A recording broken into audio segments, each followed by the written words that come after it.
Ramayan budget, जो वास्तव में पता है कोई अटकल नहीं। आज हम नितेश तिवारी की फिल्म रामायण के बजट के बारे में केवल सत्यापित तथ्यों पर बात करेंगे। कोई अफवाह नहीं, कोई अनुमान नहीं, सिर्फ जो सार्वजनिक रूप से उपलब्ध है। निर्देशक और नेग नितेश तिवारी इस फिल्म के निर्देशक हैं।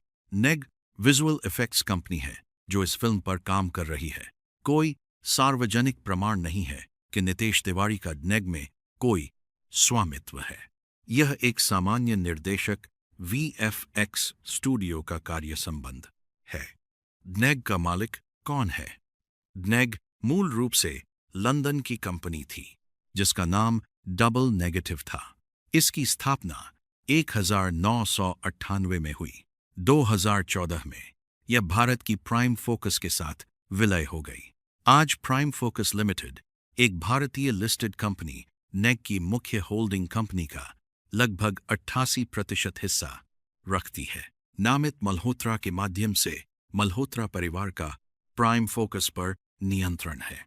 इसलिए नेग एक ब्रिटिश मुख्यालय वाली वैश्विक कंपनी है जिसमें प्रमुख भारतीय स्वामित्व और नियंत्रण है। बजट का आंकड़ा निर्माता नामित मल्होत्रा ने सार्वजनिक रूप से कहा है कि दोनों भागों की कुल लागत लगभग $500 मिलियन यानी 4000 करोड़ रुपए से अधिक होगी।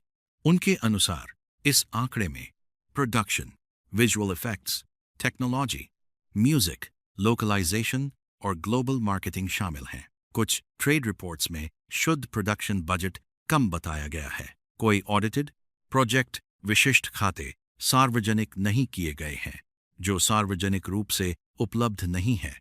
प्रत्येक अभिनेता को दी गई सटीक राशि, विस्तृत वित्तपोषण, समझौते, बीमा कंपनी का नाम और प्रीमियम राशि, निवेशकों की पूरी सूची और उनका योगदान, ये सभी निजी व्यावसायिक दस्तावेज हैं। ये MCA फाइलिंग्स या किसी सार्वजनिक रजिस्ट्री में उपलब्ध नहीं है। IMAX फिल्म को आधिकारिक रूप से फिल्म्ड फॉर IMAX कहा गया है।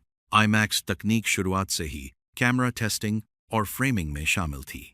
कई रिपोर्ट्स के अनुसार यह आधिकारिक फिल्म्ड फॉर IMAX पदनाम पाने वाली पहली भारतीय फिल्म है। हमने केवल वही प्रस्तुत किया है जो रिकॉर्ड पर है, बाकी या तो निजी है या अपुष्ट। सिनेमा पर ईमानदार चर्चा के लिए जरूरी है कि हम तथ्यों और अटकलों को अलग रखें। देखने के लिए धन्यवाद। जिज्ञासु रहें, ईमानदार रहें।